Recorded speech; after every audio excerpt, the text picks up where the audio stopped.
Alam mo, napaka mo talaga ate. Iniwan mo talaga ako doon. Turo niya sa mga taong nagtatawanan. Kaya pala natatawa ang mga taong dumadaan sa tabi ko dahil nagsasalita akong mag-isa. Sinabihan ba naman akong baliw ng binatilyo? Nakasimangot na aniya. Napailing na lang at ngumiti ito sa kabaliwan niya. Nauna na itong lumabas at narinig niya ang tawa nito. Talaga nga naman na ginawa siyang katatawanan. Pinatunog na lang niya ang kotse nang makalabas na sila ng ospital. Nasa tapat kasi ang parking lot nila. Meron din sa kabilang bahagi pero mas gusto niyang doon na lang pumarada. Para hindi mahirapan ang ate niya sa paglalakad. Magkakagusto kaya sa akin ate? Biglang tanong niya rito nang makapasok na sila ng kotse. Nakita siya nito na napatingin sa peripheral vision niya. Kunot noong tumingin ito sa kanya. Tila ba parang naguguluhan sa mga pinagsasabi niya. Noong Dr. Santino na iyon? Takang tanong nito at tumahimik muna ito sandali. Ewan ko, hindi natin alam kung magkakagusto ba siya sa'yo. Napanghishi sa sinabi nito. Ate, alam mo walang imposible sa pagmamahal. Kapag mahal mo, ipaglalaban mo talaga. Humalakhak lang ito na para bang may nakakatawa sa sinabi niya. May nakakatawa ba? Wala naman ah. Anong nakakatawa ate? Nakakainsulto ka na ha? Alam mo ba yun? Nakasimangot niyang sabi na mas lalong nagpatawa rito. Ikaw ang nakakatawa. Tumigil ka nga dyan sa mga kakaromansa sa doktor na iyon. Habang nasa biyahe sila ay hindi pa rin tapos ang pag-uusap nila tungkol sa binatang doktor. Sinasabi kasi nitong nahihibang na siya at imposible na magkagusto sa kanya ang doktor. Napakalaking imposible daw. Wala naman kasing imposible sa isang bagay o gusto mong makamit. Kapag gusto mo siyang masungkit, bihagin mo ang kanyang puso o kaya naman, paibigin mo. Alangan naman na hayaan mo na lang ang feelings mo at kapag nakikita mong may iba na, ay doon ka naman naghahabol. Kapag gusto, lumapit ka at magpakilala. Ihayag mo ang pagkagusto mo sa kanya. Kaysa naman sa ilihim mo ito at pagmasdan ito ng malayo na may ibang babaeng nagpapasaya na dito. Habang wala pa, gora na. Hindi siya pinanganak ng kanyang ina sa pagiging mahinhin. Malandi na kung malandi. Basta masungkit lang niya ang mailap na puso ng doktor. Ilang minutong biyahe ay narating na rin nila ang bahay nito. Agad itong lumabas sa kotse at sumunod na din siya. Pumasok na siya sa bahay nila ate at kuya niya at nakatira siya sa bahay ng mga ito. Dahil ayaw ng ate niya na lumayo pa siya. Ang lapit-lapit lang daw naman ang pinagtatrabahuhan niya kaya dito na lang siya naninirahan. Ate naman, gusto ko talaga yun eh. Napatigil siya sa mga sinasabi ng may naalala. Ay, mahal pala. Humagikhik siya na parang bata at napahawak pa sa kanyang pisngi. Napailing-iling na lang ito sa sinabi niya. Huwag kang iiyak ha, binabalaan na kita. Hindi talaga ate. Malakas niyang kumpiyansa sa sarili. Bukas na bukas ay pupunta ako doon para sungkitin ang pagmamahal niya. Humahalakhak niyang sabi. Mukha na siyang baliw, kaya napatingin na lang ang tagasilbi ng pamamahay ng ate Gina niya sa kanya. Good morning! Masayang bati niya nang makapasok siya sa klinik ng doktor. Ngumiti naman ang assistant ng doktor na kalalabas lang ng pintuan na si Dr. Vince. Good morning, miss. Balik nitong bati sa kanya. Magpapakonsulta po ba kayo kay Dr. Vince? Tumango siya sa sinabi nito at hindi nagpapahalatang nagagalak siyang makita ang binatang doktor. Umupo ka muna dyan. Saad nito sabay turo sa upuan. Kumakain po kasi si Dr. Vincent ng lunch. Tumingin siya sa kanyang relo. 30 minutes past 1 in the afternoon. Alauna na, ganito bang oras siya kakain? Nag-aalala siya sa kanyang future boyfriend. Baka magkakasakit pa ito dahil ang tagal nitong kumain. Oo nga eh, kaya nga minsan nag-aalala na ako kay Doc. Minsan nalilipasan na siya ng gutom. Nag-aalalang sabi ng assistant nitong nurse. Pati siya ay ganoon din ang naramdaman. Paano kung magkasakit ito? Sino ang mag-aalaga rito kung ganoon nga ang mangyayari? Hay naku mahal ko, pinag-aalala mo talaga ako ng husto. Hindi niya namalayan na iyong nasa isip niya ay naibulaslas pala niya. Kaya nagtatakang napatitig sa kanya ang nurse. At iniba na lang ang kanyang sinabi para hindi na ito ungkatin pa. Bakit hindi mo ba siya bibigyan ng pagkain o di kaya sabihan mo na may oras siya para kumain? Palagi ko siyang hinahatiran ng pagkain pero kaunti naman ang kinakain niya. Nasaan ba siya? Gusto niyang malaman kung mabuti ba ang kalagayan nito habang wala siya. Ganito na ba siya kahibang sa binata kaya siya nagkakaganito? Siguro hindi pa siya umaabot sa puntong maguhubad sa harapan nito. Napailing na lang siya sa kanyang naiisip. Sa cafeteria, tugon nito sa kanya at halata niyang may panunukso ang mga mata nito. Tumayo na siya at lalabas na sana siya nang may nakalimutan. Humarap ito at ngumiti. San ba yung banda? Tanong niya at napakamot sa kanyang ulo. Tumawa ito sa tanong niya at ngumisi lang siya. Bandang kanan, madali mo lang yung makikita. Tumango siya rito at nagpaalam na para umalis. Gusto niyang makita at mapuntahan ng mahal niyang si Vincent na makalaglag panty ang kagapuhan. Hindi mawala ang ngiti niya nang makita ang kanyang pinakamamahal na kumakain ng mag-isa sa cafeteria. Bago pa man siya maunahan ng ibang malanding haliparot, ay mabilis siyang lumapit dito. Dapat siya lang ang haliparot sa buhay nito. Kanina pa niya napapansin na maraming babaeng customer ang kanina pang nakatitig dito. Hello? As in, hindi siya makakapayag na lapitan ng mga haliparot na ito at malagkit na tinitingnan ang lalaking mahal niya. Hi, Dr. Vincent. Tawag pansin niya rito. How are you na? Walang kaabog-abog na umupo siya sa bakanting silya. Pandalawahan ang pinili nitong mesa. Kaya siya talaga ang umuuko pa sa katapat na inuupuan nito. Mukhang nagulat ito nang makita siya dahil muntik na itong mabulunan. Napanguso siya nang hindi man lang siya nito pinansin. Pinagpatuloy na lang nito ang pagkain. Nakapangalumbaba siyang tumingin dito at hinintay na matapos itong kumain. Pakialam ba niya kung titig na titig siya sa binata? Wala na siyang pakialam kung halatang halata siya sa kanyang mga ginagawa. Kahit gutom ka pala, mabubusog ka na dahil sa nakikita mo lang ang taong mahal mo na masaganang kumakain. Alam mo yun, ganun ang feeling niya ngayon. Kinikilig siya talaga dahil nakaharap niya na ito. Nagtaas ito ng tingin at tiningnan siya. Nababaliw na talaga siya. Ganito pala iyong pakiramdam mo na tinititigan ka ng taong mahal mo. Para bang hindi mo mamalayan ang kadahilanan at ang mga bulate sa iyong tiyan ay hindi tumitigil sa kalilikot. Ang sarap sumigaw ng napakagwapo niya talaga. Medyo nag-overreacting na lang siya. Pero sa totoo lang, ang pinapahiwatig ng mga tingin nito ay I don't want to be you here, annoying woman. Ang sakit naman ng tingin nito pero okay lang. Wala naman siyang pakialam kung ayaw sa kanya ng doktor. She smiled at him. Who the hell are you? O to the M to the G. Tinanong siya nito. Paano kung sabihin niyang, I am your future girlfriend and soon to be wife? Wag na lang at baka itapon siya nito palabas ng ospital. Napansin niyang nagdugtong ang makapal na kilay nito na para bang may sinasabi sa kanyang, sagutin mo ako o papalayasin kita dito sa harapan ko ngayon din. Kaya napilitan siyang gumising muna sa kanyang imahinasyon. I'm Georgina Almer. Pakilala niya habang inalalahad ang kanyang kamay sa harapan nito. Napasimangot siya dahil hindi man lang nito tinanggap ang kamay niya. Wala siyang nagawa kundi ibaba na lang ang kamay niya. Ngumiti na lang siya dito na mukha na siyang tanga sa harapan nito. Look, Miss Almer, he said and deeply sighed. You are invading my privacy. Please don't disturb me. Can't you see I'm eating here? Malamig nitong sabi sa kanya. Ang suplado naman pala ng taong mahal niya. Pero hindi nababawasan ang pagkagusto niya rito.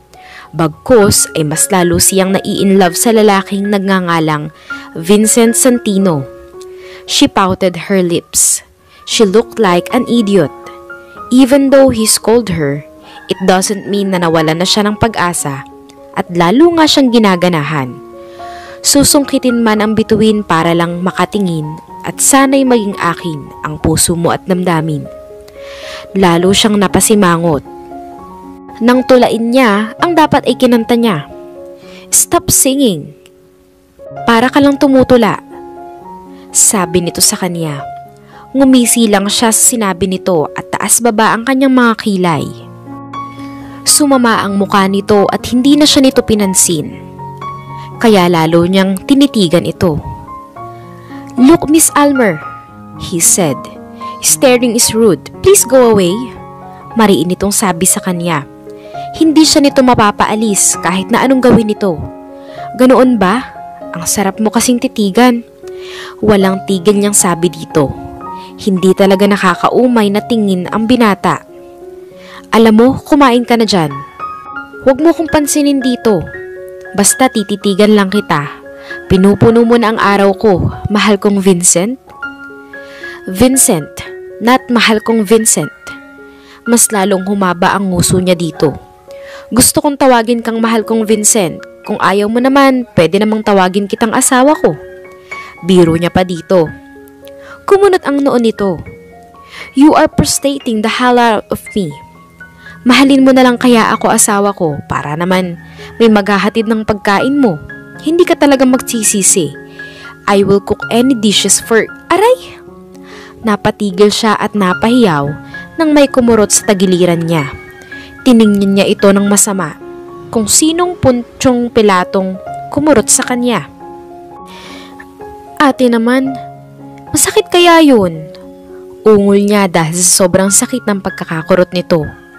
"Doc Vincent, ako ang ate ni Georgina." Pakilala nito kay Doc Vincent.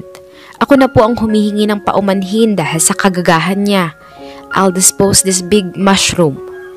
Napasimangot siya sa huling sinabi nito. "That would be helpful. Thanks." Napangisi ito lalo na nang makita siyang naaagrabyado. Big mushroom talaga ang tinawag ng ate niya sa kanya? Ano siya, malaking kabote na palaging sumusulpot na kung saan-saan? "Tumayo ka na dyan. Nandito ka lang pala.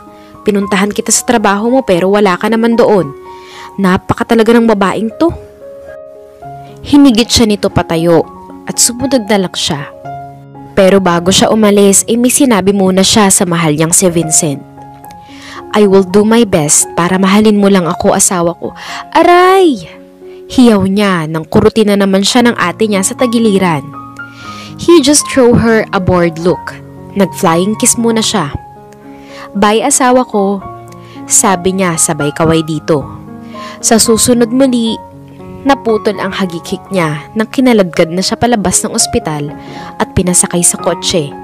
Tumabi ang ate niya sa kanya. "Tumigil ka nga, Gia. Ano bang pinagagawa mo, ha?" Sermon nito sa kanya. Tiningnan niya lang ito ng inosenteng tingin. "Wala naman ah. Pinuntahan ko lang naman ang mahal kong si Vincent." Napatigil siya nang may maalala at humagikik muna siya bago pinagpatuloy ang sasabihin niya. "Ay, asawa ko pala. Ang gusto kasi niya tawagin ko siya ng asawa." "Tumigil ka, Gia, para kang tanga dyan." Napanguso siya sa sinabi nito. "Tanga ka agad? Hindi ba pwedeng in love lang ako kaya ako ganito ngayon?" "Alam mo, Gia," napahinga ito ng malalim bago nito pinagpatuloy ang sasabihin. "Kay bago-bago mo pa lang siyang nakikita, in love ka na agad? Baka infatuation lang ang nararamdaman mo." "Naman kasalanan mo naman to eh." Pagmamaktol niya dito. "At bakit? Ano namang ginawa ko sa'yo at magiging kasalanan ko yan?" "Ate naman, kung hindi mo ako sinama sa ospital na yun, hindi ko makikita ang mahal ko. Masaya nga ako na sinama mo ko dahil nakatagpo ko din ang Prince Charming ko, ang lalaking para sa akin. Kung hindi, dahil sa'yo, hindi ko makikita ang future husband ko." Ngumuwi lang ito at umismid. Tinapat niya ang kanyang kamay sa kanyang dibdib kung nasaan ang puso niya. "Ate, I can feel it. I'm falling hard with him. When I first saw him, my heart's beating so fast. Ganoon yun ate, to the highest level. Tinaas niya ang kanyang kamay. Masasaktan ka lang sa ginagawa mo ngayon, Gia. That is a fact.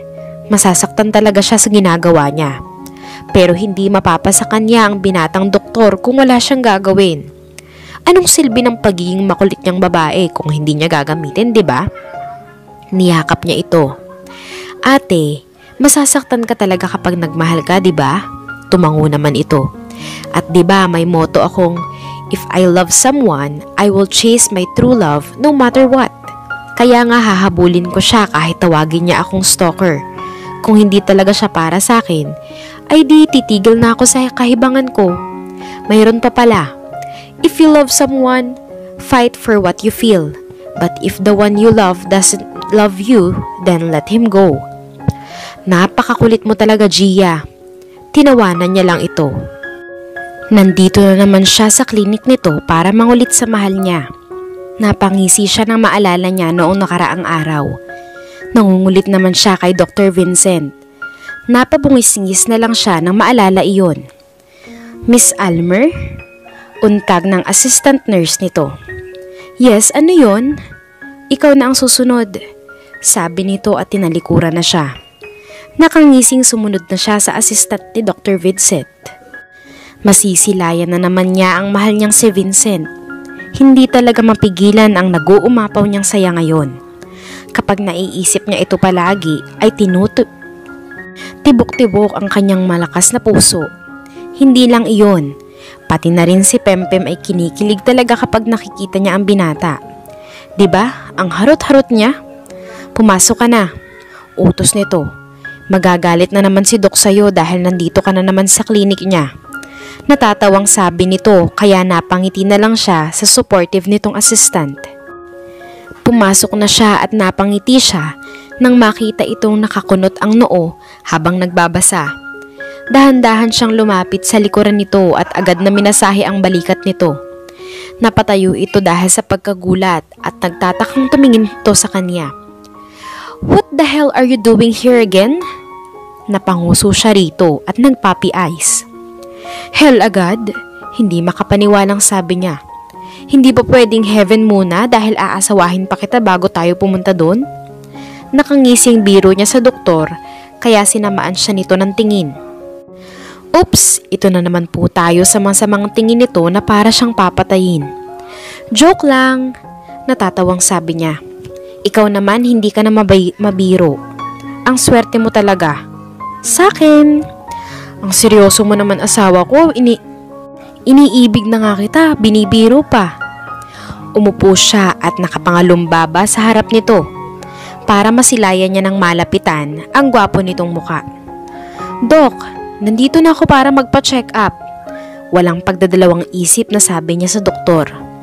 Sumeryoso naman ang mukha nito at pilit na pinapakalma ang kanyang puso sa sobrang kabog dahil titig na titig ito sa kanya. Grabe kung makatitig ito ay para siyang matutunaw. Bumuntong hininga ang binatang doktor at tinaasan siya nito ng kilay. Dok, magpapakonsulta sana ako. Titig na titig siya sa kanyang mahal habang sinasabi niya iyon. Kung normal pa ba ang tibok ng puso ko? Kapag kasi nakikita kita, tumitibok to ng mabilis. He rolled his eyes on her. Alam niyang pinipigilan nitong mainis sa kanya. Halata naman kasi na ayaw siya nitong makita. Napabuntong hininga na nilapitan siya ng doktor. Pakibuksan ng isang botones. Utos nito sa kanya.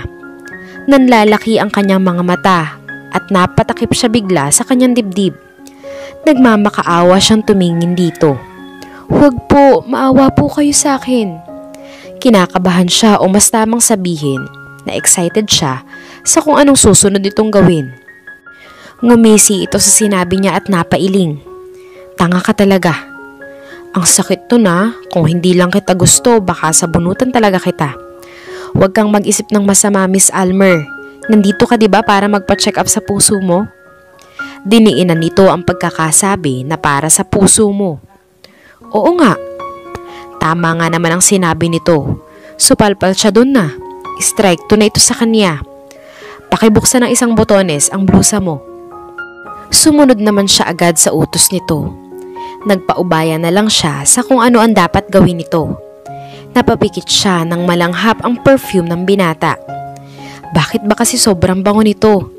Ang sarap tuloy itong yakapin. Inaakit na naman siya nito. Naramdaman niyang lumapat ang stethoscope nito sa kanyang dibdib at pinakinggan kung normal ba ang tibok ng puso niya. Naramdaman niyang wala na ang lamig ng stethoscope kaya napamulat ang kanyang mga mata. Pagmulat niya, nakita niyang nakatitig ang mga mata nito sa kanya. Ayan na naman ang mga mata nitong nakakaadik tingnan. Normal naman ang heartbeat mo. Saad nito at nilagay ang stethoscope sa leeg. Maitanong ko lang, kagagaling mo lang ba sa pagtakbo? Tumango siya rito bago sumagot. Opo, Dok. Tumango-tango ang doktor at bumalik na ito sa pwesto nito. May isinulat ito sa papel at matapos ito ay binigay agad sa kanya. Iyon na yun, Dok. Ang bilis naman.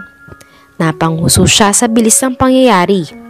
Gusto pa naman niyang makasama ito ng matagal.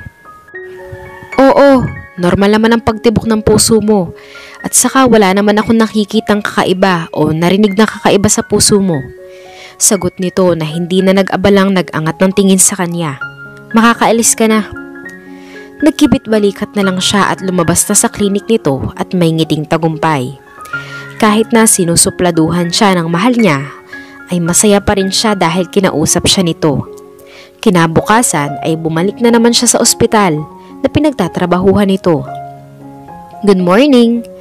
Masiglang bati niya nang makarating siya sa klinik nito. What's good in the morning? Babalang nitong sabi habang seryosong tumingin sa kanya. Bakit good? Dahil nasilayan na naman kita, mahal kong Vincent Santino. Drop that, mahal ko. Napatili siya nang tinawag siya nitong mahal ko. Really? You call me mahal ko? Mahal mo ko? Tiling tanong niya dito. Kumunot ang noo nito at seryoso siyang tiningnan. Don't be delusional, Miss Almer. As I was saying, drop that mahal ko words. You got it? Napasimangot siya.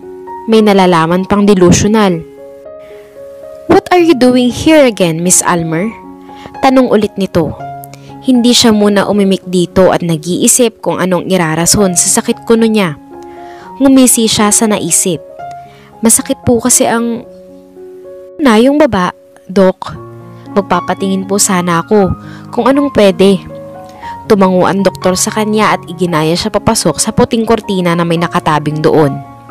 May ibinigay ang assistant nito na hospital dress. At walang pagdadalawang isip na nagbihis na siya. Natanggal mo na ba ang underwear mo?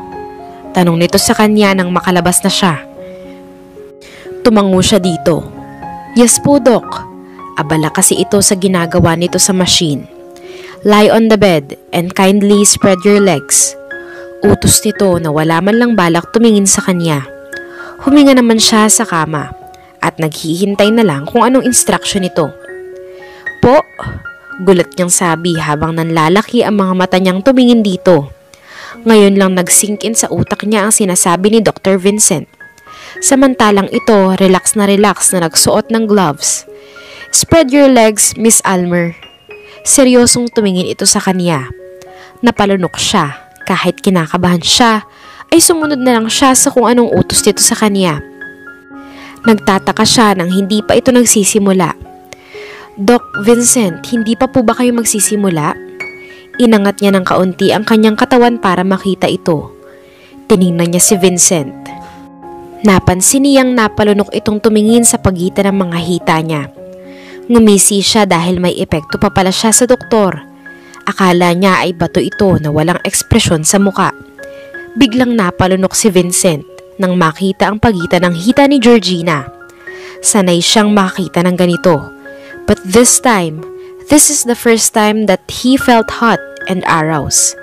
While looking at her inner thigh, he immediately wiped his forehead using his arm. Magsisimula na. He cursed when he stuttered. Alam niya ang ganitong pakiramdam dahil doktor siya at bawal niyang pagnasaan ang pasyente niya. Napapikit siya at pinagalitan ang sarili. Nagsimula na siyang tingnan ang mga hita nito. At kahit na mahirap ang sitwasyon, ginawa niya ang dapat gawin bilang doktor. Huminga siya ng malalim nang may gustong kumawala sa iba niya at pumipintig-pintig na ito. Napatigil siya nang umungol ito. Mas lalong naghuhumindig ang alaga niya nang gustong kumawala ito sa pantalon niya. "Pwede ka nang makaalis," saad niya at tumalikod na siya dito. Wala na siyang balak na lumingon pa dahil baka makita niya ang itsura niya. "Dom, I need a cold shower." Napamurang aniya at hinubad kagad ang kanyang damit pagpasok pa lang niya sa banyo. Kahit anong palusot ang ginawa niya para makaalis sa kumpanya at mapuntahan ng my loves ay hindi pwede. Kasi marami silang gagawin ngayon sa kumpanyang tinatrabaho niya. Isa siyang head designer ng Sonia Fashion Industry. Kaya hindi pwedeng mawala siya. Bukas ng gabi gaganapin ang event. Kailangan na nilang matapos lahat ng mga gagawa nilang damit. Kinakabahan nga siya at baka hindi papatok itong ginawa nila. Kailangan din kasi nilang makalikom ng pera para sa ampunan. Itong kulay na ito, Georgina." Napaangat ang kanyang tingin nang marinig niya ang tawag pansin sa isa niyang mga kasama. "Bagay bang ihalo ang kulay blue at gray, Gina?" Binitawan niya muna ang hawak niyang lapis. Humarap siya kay Hana na isang designer. Tiningnan niya muna ng mabuti ang hawak nitong tela. Kunot noong tiningnan ito at inalisa kung bagay bang ihalo ang kulay. Ngumiti siya at tumango. "Oo, bagay, pero dyan sa bandang dibdib, wag mong lagyan ng bulaklak dahil hindi naaayon sa design. Pakilagyan dyan sa bandang bewang ng butterfly laces." Tumango naman ito sa sinabi niya.